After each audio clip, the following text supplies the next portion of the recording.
Assalamualaikum warahmatullahi wabarakatuh.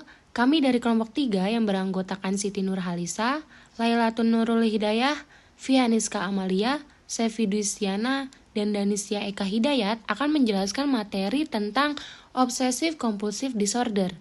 Materi yang pertama akan dijelaskan oleh rekan saya yaitu Nurul Hidayah. Baik, saya Lailatun Nurul Hidayah. Di sini saya akan menjelaskan tentang pengertian dari gangguan obsesif kompulsif. Apa itu gangguan obsesif kompulsif? Nah, gangguan obsesif kompulsif adalah suatu gangguan kecemasan yang ditandai dengan adanya suatu ide yang mendesak dan adanya dorongan yang tak dapat ditahan untuk melakukan sesuatu, dan hal tersebut dilakukan dengan berulang kali.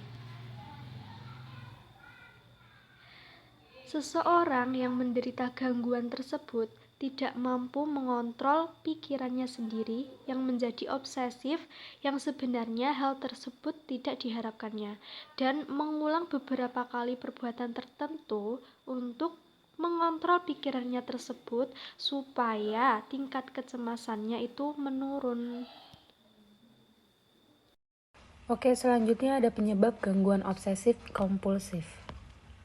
Penyebabnya itu dikarenakan individu memiliki pikiran tertentu yang tidak dapat diterima dan harus ditekan dengan tindakan yang diyakini dapat menekannya. Pikiran tersebut bukan pikiran biasa. Ia berupa kecemasan yang dikembangkan dan difokuskan pada kemungkinan mengalami pikiran-pikiran intrusif lainnya. Lalu penyebab lainnya di sini ada penyebab organik.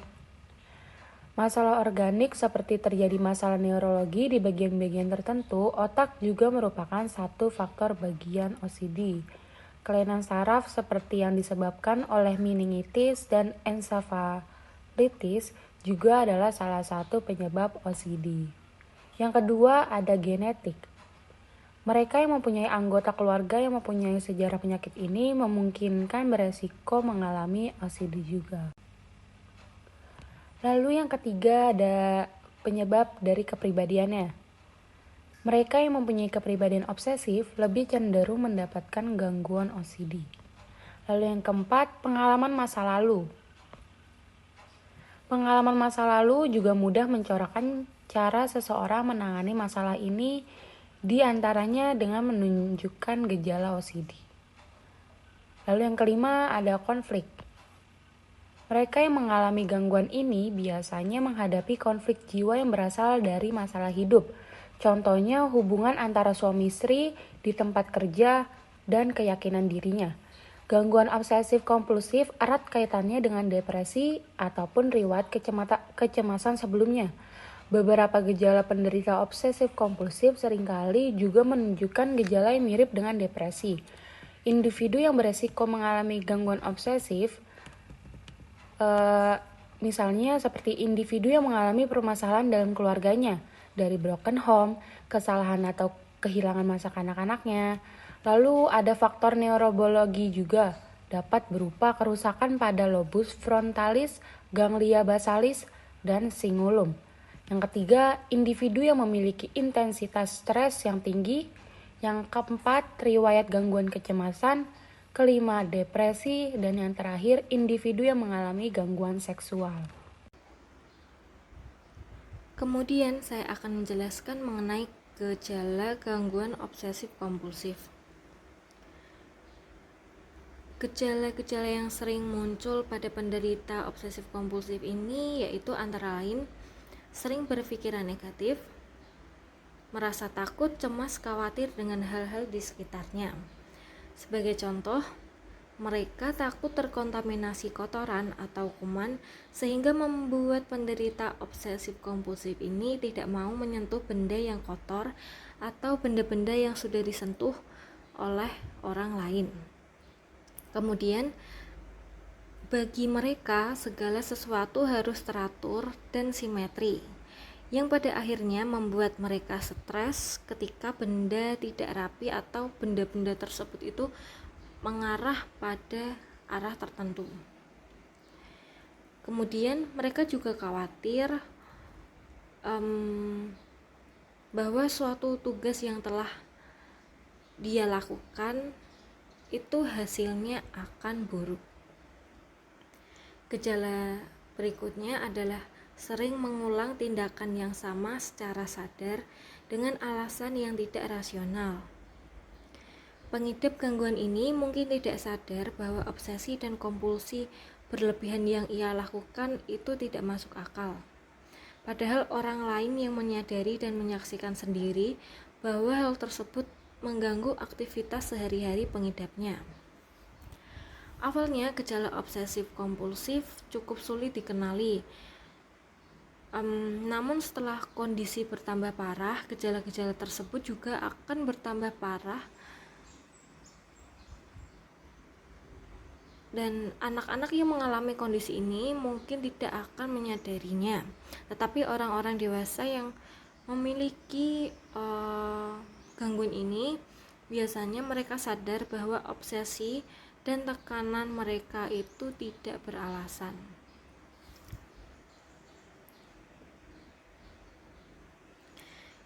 Kemudian gejala selanjutnya adalah tindakan pengulangan tersebut dianggap sebagai cara melepaskan kecemasan yang timbul dari dirinya. Sebagai contoh, mereka mencuci tangan secara berlebihan sehingga menimbulkan telapak tangan mereka menjadi lecet. Kemudian mereka membersihkan peralatan rumah tangga secara berulang kali. Mereka memeriksa pintu berulang kali untuk memastikan sudah terkunci. Kemudian mereka juga mengecek kompor sudah mati atau belum secara berulang kali juga. Mereka suka menyimpan koran, surat, atau wadah tertentu meski benda-benda tersebut itu tidak lagi dibutuhkan. Kemudian mereka juga sering memastikan keamanan orang yang dicintainya seperti pasangan, anak, atau anggota keluarga lain secara berulang-ulang kali. Gejala-gejala tersebut biasanya dimulai secara bertahap, datang dan pergi, serta cenderung bervariasi di sepanjang hidup mereka. Tingkat keparahan gejalanya pun bisa ringan, sedang, hingga parah, dan cenderung memburuk ketika mengalami stres yang berat. Selanjutnya, pembahasan yang terakhir yaitu mengenai usaha mengatasi gangguan obsesif kompulsif. Yang pertama yaitu terapi psikoanalisa. Terapi psikoanalisis untuk gangguan obsesi dan kompulsi mirip dengan terapi untuk fobia dan kecemasan menyeluruh, yaitu dengan menghilangkan perasaan cemas dan memberi jalan pada pasien untuk menghadapi hal yang benar-benar ditakutinya. Salah satu pandangan psikoanalisis mengemukakan hipotesis bahwa keraguan-raguan yang muncul pada sebagian besar penderita obsesif kompulsif berasal dari kebutuhan terhadap kepastian benarnya suatu tindakan sebelum tindakan tersebut dilakukan. Dengan demikian, pasien harus belajar untuk menoleransi ketidakpastian dan kecemasan yang dirasakan semua orang seiring mereka menghadapi kenyataan bahwa tidak ada sesuatu yang pasti atau dapat dikendalikan secara mutlak dalam hidup ini. Kemudian, terapi perilaku rasional emotif. Terapi perilaku rasional emotif bertujuan untuk mengurangi OCD dengan membantu pasien menghapus dan menghilangkan keyakinan bahwa segala sesuatu yang terjadi harus berjalan seperti yang mereka inginkan, atau bahwa segala tindakan yang mereka lakukan harus memberikan hasil yang sempurna. Dalam pendekatan ini, pasien didorong untuk menguji ketakutan yang mereka alami, bahwa sesuatu yang mengerikan akan terjadi jika mereka tidak melakukan ritual kompulsif. Tujuannya untuk mengevaluasi apakah tidak melakukan ritual kompulsif akan memberikan konsekuensi yang mengerikan. Pasien harus menahan diri untuk tidak melakukan ritual tersebut. Baik, yang selanjutnya yaitu pendekatan behavioral, pemaparan dan pencegahan ritual atau IRP, yaitu dalam metode ini, seseorang memaparkan dirinya pada situasi yang menimbulkan tindakan kompulsif, seperti memegang piring kotor, kemudian menghindari untuk tidak melakukan ritual yang biasa dilakukannya, yaitu mencuci tangan. Asumsinya adalah bahwa ritual tersebut merupakan penguatan negatif karena mengurangi kecemasan yang ditimbulkan oleh suatu stimulus atau peristiwa dalam lingkungan seperti debu di kursi. Mencegah seseorang melakukan ritual akan memungkinkan terhapusnya kecemasan tersebut. Kadangkala pemaparan dan pencegahan ritual ini dilakukan melalui imajinasi, terutama jika tidak memungkinkan untuk melakukannya secara nyata. Contohnya, bila seseorang percaya bahwa ia akan terbakar di neraka jika gagal melakukan ritual tersebut tertentu. Lalu slide selanjutnya, penanganan biologis. Obat-obatan yang meningkatkan level serotonin seperti SSRI, beberapa tricycle merupakan penanganan biologis yang paling sering diberikan kepada pasien dengan gangguan obsesif kompulsif. Kedua kelompok obat-obatan tersebut telah memberikan hasil yang menguntungkan, walaupun perlu dicatat bahwa suatu kajian terhadap penanganan farmakologis oleh 2 psikiater merendahkan pentingnya IRP sebagai pendekatan baris pertama.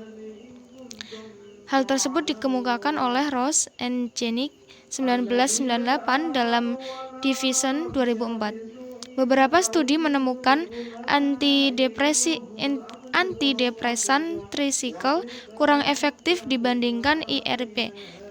Dan suatu studi terhadap antidepresan menunjukkan perbaikan dalam ritual kompulsif hanya pada pasien OCD yang juga menderita depresi. Dalam studi lain, manfaat antidepresi tricycle bagi OCD ternyata hanya berjangka pendek. Penghentian obat ini memicu 90% tingkat kekambuhan, jauh lebih tinggi dibandingkan pada pencegahan respon. Hal tersebut dinyatakan pada Pato dan kawan-kawan pada tahun 1988 dalam Division dan kawan-kawan 2004.